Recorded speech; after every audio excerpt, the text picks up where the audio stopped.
여러분 이 사진을 보십니까? 제가 찍은 사진입니다. 여러분들 뭔가 좀 이상하게 느껴지지 않으십니까?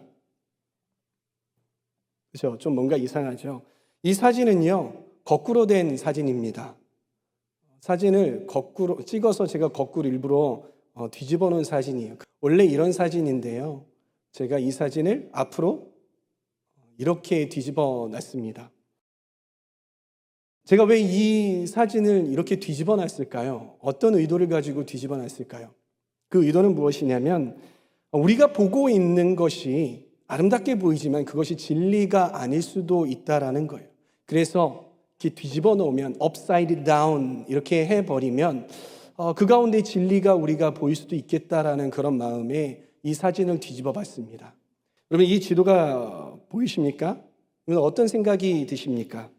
대부분의 사람들은요, 이 지도를 보면은요, 이상하다고 느낍니다. 그리고 누군가가 실수했다라고 생각하는 거예요.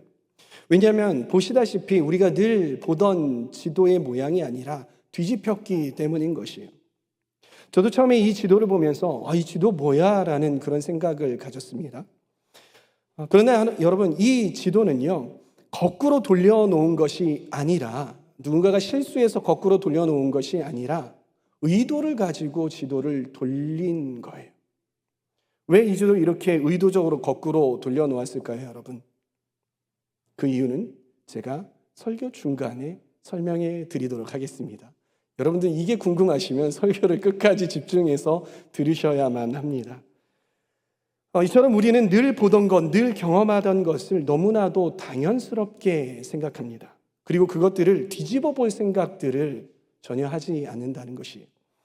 그런데 때로는 우리의 고정관념들을 뒤집어 보면은요, 그 안에서 진리를 발견하기도 합니다. 저는 이 시간에 저와 여러분들이 당연하다고 생각하는 것들을 뒤집어 보기를 바랍니다. 그리고 그 안에서 주님께서 말씀하시는 참된 진리를 얻어가시는 저와 여러분들 다 되시기 바랍니다.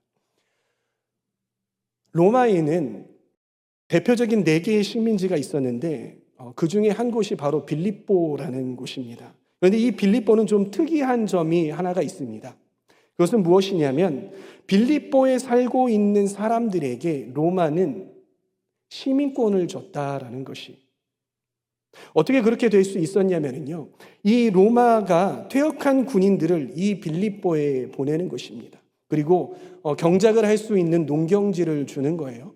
그러면서 이 사람들에게, 이 빌립보에 사는 사람들에게 바로 시민권을 주는 거예요. 그러다 보니 이 빌립보 사람들은요, 이 식민지 사람들이긴 했지만 자신들을 로마 사람으로 생각하게 되었던 것입니다. 여러분 얼마나 자부심이 대단했을까요?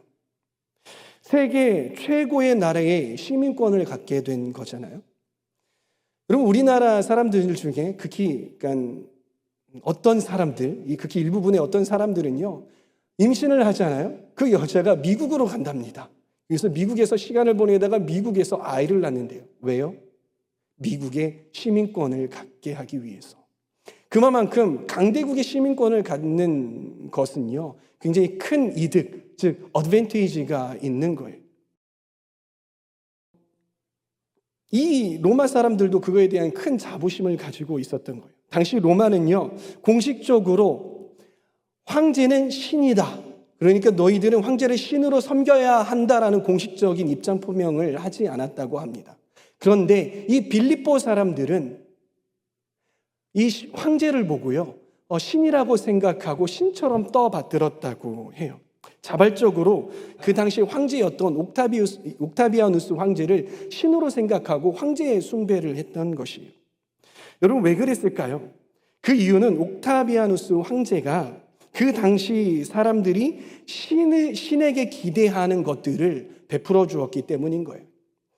시민권을 줄게 하면서 시민권을 줬고요. 그러면서 그리고 전쟁이 나면 보호해 줄게 하면서 보호해 주었어요. 그리고 내란이 나면 통제해 주었어요.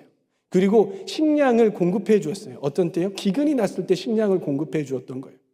그 당시 사람들은요, 이런 것들을 해주면 그 존재는 신이라고 생각했어요. 신에게 이런 것들을 기대했다라는 거예요. 여러분, 여러분들이 빌립보에 살았다면 어땠을까요? 이런 것들 여러분들이 제공받는다고 생각을 해보세요. 얼마나 좋았겠습니까? 황제를 신으로 모실 만했다는 것이에요. 그래서 이 옥타비아누스 황제를 뭐라고 이야기했냐면 주, 그러니까 헬라어로 말하면 퀴리오스라고 불렀어요. 여러분, 여기에서 주, 이 퀴리오스는요, 힘, 권력을 뜻하는 퀴로스에서 나왔어요. 그래서 이 단어는 무슨 뜻이냐면 군주, 가장, 소유주라는 그런 뜻이 있는데요. 그래서 빌립보 사람들은요, 가장 힘이 있고 가장 권력 있는 이 황제를 퀴리오스라고 불렀던 거예요. 영어로 하면 Lord, 이 단어 여러분들 아시죠? 그래서 이 황제를 Lord, 퀴리오스라고 불렀던 것이에요. 이 빌립보 사람들에게는 옥타비아누스 황제는요, 퀴리오스였고요. 그리고 종교였고 신이었다라는 거예요. 이런 빌립보 지역에 사도 바울과 그리고 신라가 들어가서 복음을 전하기 시작했어요. 그들이 선포했던 메시지가 무엇인지 아십니까, 여러분? 그것은 무엇이었냐면 바로 이거예요. 당신들의 퀴리오스는 황제가 아닙니다. 당신들의 진정한 퀴리오스는 누구냐면 바로 예수 그리스도입니다. 이렇게 선포하고 돌아다녔던 거예요. 여러분들이 빌립보에 사는 사람들이라면 어땠겠어요? 정신 나갔네. 사도 바울, 신라, 저희 이상한 데서 오더니 정신 나갔네. 왜 저러는 거야? 이렇게 생각하지 않았겠습니까? 빌립보 사람들이 어떻게 반응했겠습니까? 무슨 소리냐? 웃기는 소리 하지 말아라. 어떻게 예수가 퀴리오스가 될 수가 있냐? 십자가에 힘없이 죽은 그 예수가 퀴리오스가 될 수 없다. 힘도 없고 권력도 없는데 어떻게 해서 그 예수라는 사람이 퀴리오스냐? 그렇게 반응했다라는 거예요. 그럼에도 불구하고 이 사도 바울과 신라는 예수 그리스도의 복음을 계속해서 전했고 그곳에 교회를 세웠습니다. 그것이 빌립보 교회인 거예요. 여러분, 이 빌립보 교회가 어떻게 만들어졌는지 여러분들이 알고 싶으면 사도행전 16장을 보시면 됩니다. 아무튼 그래서 그 빌립보 교회는 사도 바울이 가장 아끼는 교회 중에 한 교회가 되었어요. 그리고 이 빌립보 교회는 사도 바울을 후원을 하기도 했어요. 이 당시에는요, 소피스트라는 사람들이, 이 지혜자라는 사람들이 돌아다니면서 유대인의 회당에서 이렇게 자신들의 지혜를 풀어놓고 그것에 대한 대가를 받았어요. 근데 사도 바울은 웬만하면 그런 대가를 받지 않고 복음을 전했던 거예요. 왜냐하면 자신이 전하는 그 복음이 퇴색될까 봐. 그런데 이 빌립보 교회에게는 재정을 받았고 후원을 받았고 그렇게 이 둘 사이, 그러니까 빌립보 교회와 이 사도 바울 사이에 끈끈한 유대감이 있었어요. 사도 바울은 이 빌립보 교회를 기쁨으로 여겼던 거예요. 그런데 그로부터 10년이라는 세월이 흘렀습니다. 10년이 지나면 강산도 변한다. 많은 것들이 변한다라는 이야기이죠. 10년이 지나니까 빌립보 교인들의 믿음, 즉 예수 그리스도는 퀴리오스다라는 이 믿음이 변하기 시작한 거예요. 흔들리기 시작하고 흐려지기 시작한 거예요. 그러면서 교회 안에 세상의 가치관이 침투하기 시작합니다. 교회 안에 문제가 생기기 시작하고 또 교회 안에 다툼과 분쟁이 일어나기 시작한 거예요. 사도 바울이 이 이야기를 듣습니다. 어디에서요? 옥에 갇혀 있으면서 그 이야기를 듣는 거예요. 그러면서 이 교회, 빌립보 교회에 편지를 써서 보냈는데 그 편지가 바로 빌립보서인 것이. 이 빌립보서 중에 오늘 본문 말씀은요, 그리스도 찬가라고 합니다. 노래인 거예요. 초대교회에서 이 노래를 지어서 불렀는데 이걸 보고 그리스도 찬가라고 불렀던 거예요. 이 노래를 통해 무엇을 말하고자 했냐면 예수 그리스도는 진정한 퀴리오스다, 즉 주님이시다라고 그렇게 선포했던 것입니다.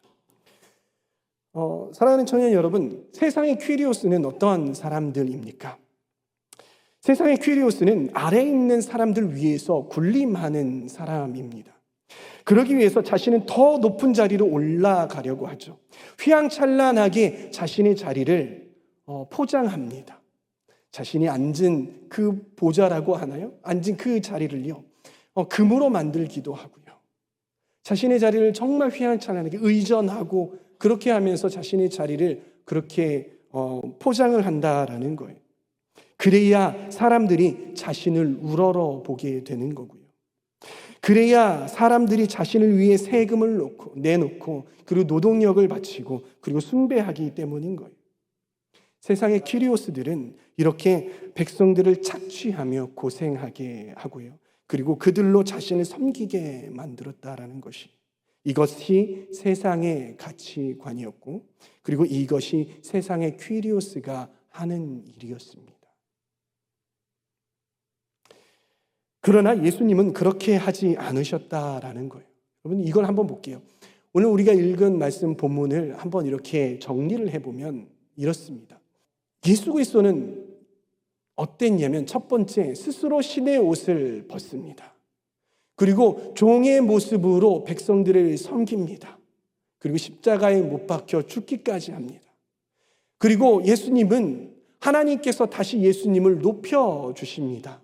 그래서 온 만물이 그 예수 그리스도를 퀴리오스, 주님이라고 고백하게 되는 거예요. 이게 그리스도 찬가의 내용입니다. 여러분은 어떻습니까? 세상의 퀴리오스와 그리고 예수 그리스도와 비교가 되십니까? 대조가 되십니까? 세상의 퀴리오스들은요, 위로 올라가는 데 전념하지만 우리 예수 그리스도는, 우리의 예수님은 높은 곳에서 내려오셨어요. 그리고 세상의 퀴리오스들은 착취하고 이 백성들로 고생하게 하지만 이 예수님은 종이 되어서 백성들에게 내려오시고 죽기까지 이 백성들을 섬기셨다라는 거예요. 사랑하는 청년 여러분, 누가 진정한 퀴리오스이겠습니까? 여러분, 세상의 퀴리오스와 그리고 예수님 질적으로 대조가 됩니까? 질적으로 비교가 됩니까? 아니에요. 비교가 되지 않아요. 우리가 예수님의 복음과 세상의 가치관을 비교해 보면은요, 우리가 예수님을 안 믿을 수가 없는 거예요. 즉, 우리가 예수 그리스도의 복음을 제대로 안다면 우리는 예수님을 안 믿을 수 없어요. 그만큼 예수 복음이 세상과는 비교할 수 없을 정도로 고상하고 가치 있고 아름답다라는 것입니다. 사도 바울은 이 빌립보 교인들에게 이렇게 말하는 것입니다. 사랑하는 빌립보 교인 여러분, 진정한 퀴리오스가 누구인지 우리는 잊지 말아야 합니다. 우리의 진정한 퀴리오스는 바로 예수님입니다. 우리는 세상의 가치관이 아니라 예수 그리스도의 마음, 예수 그리스도의 뜻, 예수 그리스도의 그 사랑, 이러한 것들을 우리는 본받아야 하는 것입니다. 이렇게 말하고 있는 거예요. 그러면서 이 그리스도 찬가, 우리가 읽은 본문 있잖아요. 그 위아래로 말하고 있는 거예요. 이걸 보고 전에도 제가 여러분들에게 말씀드렸는데, 이걸 보고 카이아즘이라는 유대인의 기법을 써요. 중요한 건 가운데 놓고 그 부수적인 건 위아래로 놓는단 말이에요. 그러면서 이야기하는 거예요. 그 예수님의 마음을 품을 때 교회는 회복될 수 있습니다. 그 예수님의 마음을 우리가 본받을 때에 우리는 서로의 기쁨이 될 수 있습니다. 예수님의 기쁨이 될 수 있습니다. 우리는 서로가 하나가 될 수 있습니다라고 말하고 있는 거예요. 그게 오늘 이 빌립보서 2장 말씀인 것입니다. 여러분, 우리가 알다시피 지구는 둥굽니다. 그래서 어디가 위인지 어디가 아래인지 명확하게 분간할 수 없어요. 그런데 어떤 사람들이 이런 지도를 그리는 거죠. 북쪽이 위로 가게 하고 남쪽이 아래로 가게 하는 그런 지도를 그렸어요. 어떤 사람들이 그렸을까요? 왜 이런 지도가 우리가 보기에 너무나도 편안하고 익숙하고 이렇게 그리는 게 맞지라고 생각하겠습니까? 그것은 이 지도를 그린 사람들이 그 당시에 열강이었고 세계의 패권을 잡았던 유럽 사람들이었다라는 거예요. 유럽 사람들은 북반구에 있나요? 남반구에 있나요? 어디에 있어요? 북반구에 있죠. 북반구에 있기 때문에 자신들을 위로 가게 하고, 그리고 우리가 그 사람들이 점령해야 하는 대상들을 밑에다가 놓은 거예요. 그래서 이러한 지도가 그려지게 된 것입니다. 이 지도는요, 철저하게 세상의 힘과 권력에 의한 논리로 그려졌습니다. 그리고 이것을 계속 봐온 우리는 이것이 당연하다고 생각하는 것이죠.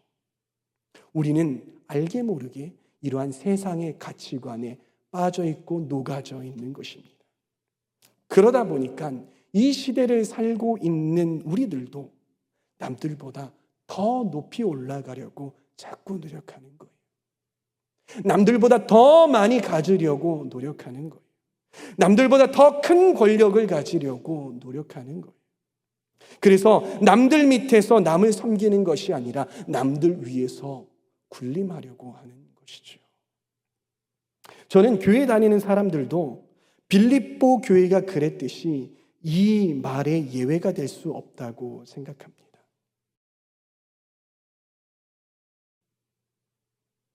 교회 다니는 사람들, 특히 다음 세대들에게 물어봅니다. 너의 꿈이 뭐야? 너는 어떻게 살고 싶니? 무엇가 되고 싶니? 라고 물어보잖아요. 그러면요, 정말 많은 사람들이 이런 대답이 먼저 나와요. 저는 돈을 많이 벌고 싶습니다. 그래서 가난하고 소외되고 어려운 사람들을 도와주고 싶습니다. 저는 훌륭한 사람이 되고 싶습니다. 훌륭한 정치인이 되고 싶습니다. 훌륭한 기업가가 되고 싶습니다. 훌륭한 사람이 되고 싶습니다. 남들이 인정하는 높은 곳에 올라가기 원합니다. 그래서 다른 사람들 도와주고 싶습니다. 네, 맞는 말씀이죠. 얼마나 귀중해요. 그런데 이렇게 이야기하는 사람들의 그 속내에는 세상의 가치관이 숨어져 있는 경우가 너무나도 많다라는 것이. 생각해 보세요. 낮은 곳으로 내려가고 낮은 곳으로 섬기는 일들, 지금 당장은 할 수 없는 걸까요? 지금 당장은 어렵고 힘들고 아파하는 사람들 도울 수 없는 것일까요? 아니요. 얼마든지 지금도 할 수 있는 것이에요. 반대로 이야기하면 지금 가난하고 소외되고 어려운 사람들을 향하여서 다가가는 발걸음이 없다면 여러분들이 아무리 많은 돈을 벌어도 아무리 높은 곳에 올라가도 그러한 일들을 행할 수 없는 것이.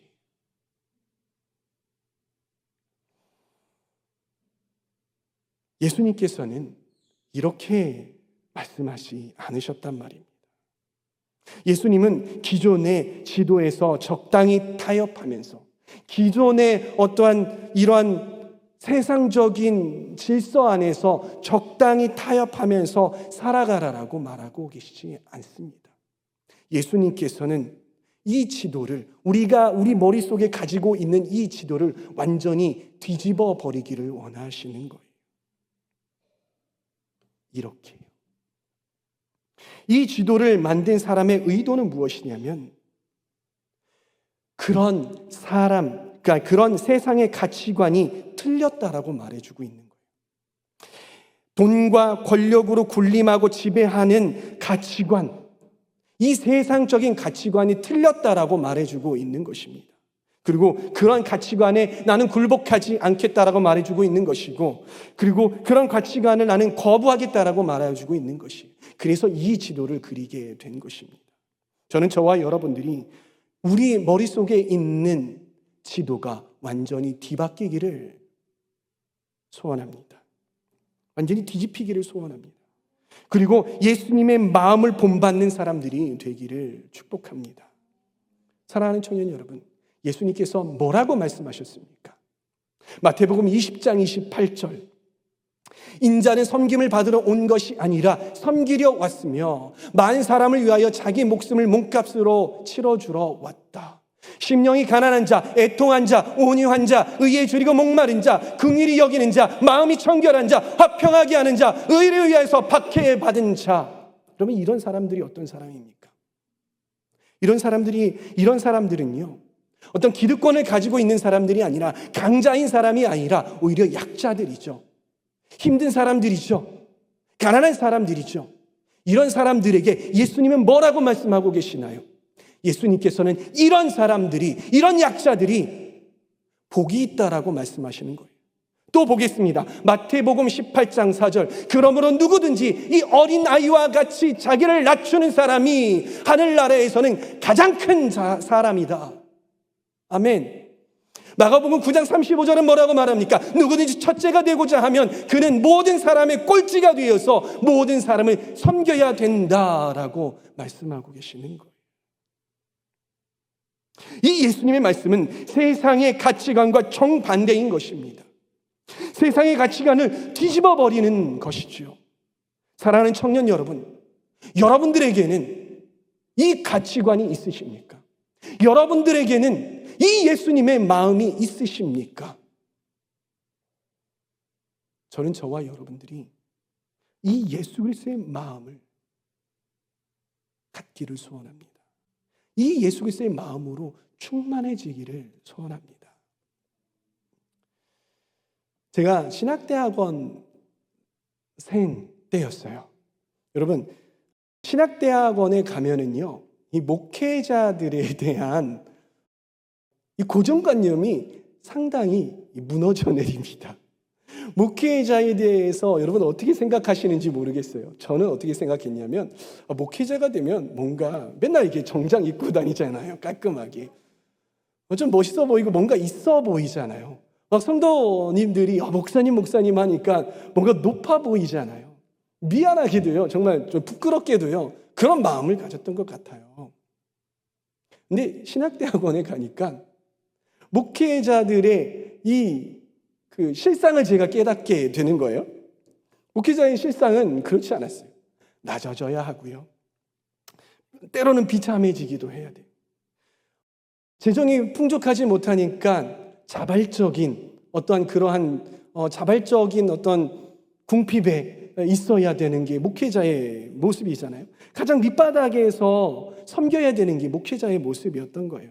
제가 그걸 깨닫게 되면서 무슨 생각을 가졌냐면, 어떻게 제가 기도했냐면, 주님, 이런 불쌍한 모습이 목회자의 모습이라면 저 다시 한번 생각해 봐야 되겠는데요. 저 다시 한번 기도해 봐야 되겠는데요. 이런 마음이 들었어요. 그리고 그런 생각을 가진 동기들이 제 주위에 있잖아요. 다들 그런 생각들을 가지고, 이 괴리감을 가지고 어떻게 해야 되지? 계속 하나님의 길을 나아가야 되나? 이런 생각을 하지 않아요. 그런 사람들이 모여서 이야기하니 얼마나 마음이 잘 맞겠습니까? 쿵짝이 잘 맞겠어요. 그래, 왜 이렇게 힘들지? 목회자의 삶이 이렇게 힘들어야 돼? 이런 이야기들을 하고 있었어요. 근데 평소에요, 가장 불평불만이 많았던 한 동기가 있었는데요. 그 동기가 저한테 이야기하는 거예요. 형, 저는 형한테 할 말이 있어요. 그래서 그게 뭔데? 물어봤습니다. 저희 할머니가 한 말이 있어요. 근데 그게 뭐냐고. 목사는요, 하나님 나라의 대통령이래요. 그렇기 때문에 형은요, 하나님 나라에서 대통령이에요. 이 이야기를요, 평소에는 정말 불평불만하던 친구가 정말 단호하고 정말 확신이 넘치게 정말 진리를 믿고 있는 것처럼 담대하게 저에게 그렇게 이야기를 하는데, 저는 그 이야기를 듣고 아무 말도 할 수가 없었어요. 그리고 그 이야기를 듣고 제 머릿속에 지도가 뒤집어져 버렸어요. 사랑하는 청년 여러분, 머릿속에 지도를 뒤집어야 하는 사람은 목회자들만이겠습니까? 예수 그리스도를 퀴리오스, 즉 주님이라고 고백하는 모든 그리스도인, 여기에 앉아있는 우리 모두도 그렇게 우리의 지도가 뒤바뀌어져야 되지 않겠습니까? 사랑하는 청년 여러분, 여러분들의 퀴리오스는 누구입니까? 만약 여러분이 여러분의 머릿속에 그리고 있는 지도가 세상의 퀴리오스를 선망하고 따르는 지도라면, 위로 올라가려고 하는 그러한 마음을 가진 지도라면, 오늘 이 시간에 하나님께서 강권적으로 역사하셔서 뒤바뀌어지기를 축복합니다. 그래서 예수님이 퀴리오스 되시는 지도로 영원히 바뀌시기를 축복합니다. 여러분 혹시 갈릴리 지역에 가본 적 있으십니까? 갈릴리 농장 이런 데 말고 진짜 이스라엘의 갈릴리 지역 가보신 적 있습니까? 갈릴리 호수에 가본 적 있으신가요? 제가 가봤거든요. 재작년에 가봤어요. 이 갈릴리 지역이 어떤 지역이냐면 여러분들 말씀 가운데 베드로가 그물을 가지고 물고기를 잡고 있었잖아요. 그렇죠? 근데 그때 예수님께서 나타나셔서 너는 물고기를 잡는 어부가 아니라 사람 낚는 어부로 내가 만들어 주겠다라고 말씀을 하셨잖아요. 그것이 바로 갈릴리 호수이고 갈릴리 지역이죠. 여러분 갈릴리 지역은요 서민들의 마을이었습니다. 이방의 침입이 잦았고요. 혼혈인들이 이 갈릴리 지역에 많았어요. 그러다 보니까 정통 유대파 사람들이 이 갈릴리 지역에 사는 사람들을 좀 천대시했고요. 무시했던 거예요. 예루살렘과도 거리가 멀었기 때문에 좀 소외된 동네였던 것입니다. 예수님은 이 소외된 동네에 제일 먼저 오셨어요. 예루살렘에 가셔서 실세들과 제사장들, 그렇죠? 종교 지도자들, 힘 있는 사람들과 하나님 나라를 논하고 하나님의 놀라운 비밀들을 가르쳐주고 그 사람들을 제자로 삼아 하나님의 사람들을 세운 것이 아니라 가장 불쌍한 사람들이 많은 곳, 가장 아픈 사람들이 많은 곳, 가장 소외된 사람들이 많은 곳, 그곳 갈릴리로 가셨단 말이에요.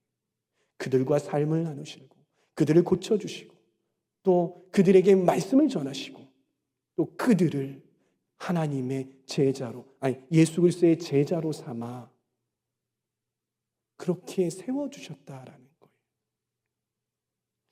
제가 갈릴리의 가버나움이라는 곳에 방문한 적이 있습니다. 유적지들을 돌아보고 나오다가 제가 한 동상을 보고 그 자리에 멈춰서서 한참 동안을 뚫어지게 쳐다봤어요. 저게 뭔가. 이 동상은요, 제가 들어갈 때 저희 눈에 이렇게 띄지 않았어요. 얼마나 목회자로서 신이 났겠어요. 예수님께서 사역했던 곳을 제가 간다고 하니까 처음부터 놓치지 말아야지, 하나라도 놓치지 말아야지라는 그런 마음이 저에게 있었어요. 그런데 처음에 들어올 때 놓쳤어요. 다 바라보고 나오다가 그 동상을 봤는데 제가 깜짝 놀라고 그 자리에 서서 멍하니 있었어요. 그 동상이 뭐냐면 바로 이거예요. 여러분 뭐로 보이시나요? 한 사람이 벤치에 누워서 있어요. 제가 같이 갔던 학생들에게 물어봤습니다. 이거 뭐로 보이니? 어떤 사람은 구걸하는 사람이요. 어떤 사람은 불쌍한 사람이요. 지쳐 있나 봐요. 그런데 제가 이 동상을 보고 그 자리에서 목회자가 체면도 없이 눈물을 펑펑 흘렸습니다. 무엇 때문에 울었냐면 저 동상의 발을 보고 울었습니다. 발에 못자국이 있는 거예요. 예수님이 마치 가난하고 소외되고 정말 어려운 사람처럼 저렇게 누워있는 거예요. 들어갈 땐 보이지 않았는데, 나의 눈엔 보이지 않았는데 다 둘러보고 은혜 받고 나오는데 보이는 거예요. 제가 이 동상을 딱 이렇게 봤는데 말씀 한 구절이 저의 머릿속을 훅 하고 들어오더니 되뇌어지는 거예요. 그 말씀이 무엇이냐면 마태복음 25장 40절. 내가 진정으로 너희에게 말한다. 너희가 여기 내 형제 자매 가운데 지극히 보잘것없는 사람 하나에게 한 것이 곧 나에게 한 것이다. 사랑하는 청년 여러분, 예수님께서 여러분의 퀴리오스가 되시기를 바랍니다. 그래서 여러분의 가치관 또한 하나님 나라의 가치관으로 upside down 되시기를 바랍니다. 뒤집혀지기를 바랍니다. 그래서 예수님의 마음을 품고 예수님처럼 더 낮은 곳, 더 비참한 곳, 더 손길이 필요한 곳으로 내려가시는 저와 여러분들 다 되시길 바랍니다. 또한 그러한 공동체, 그러한 주임제 교회 청년 공동체 되기를 소망합니다.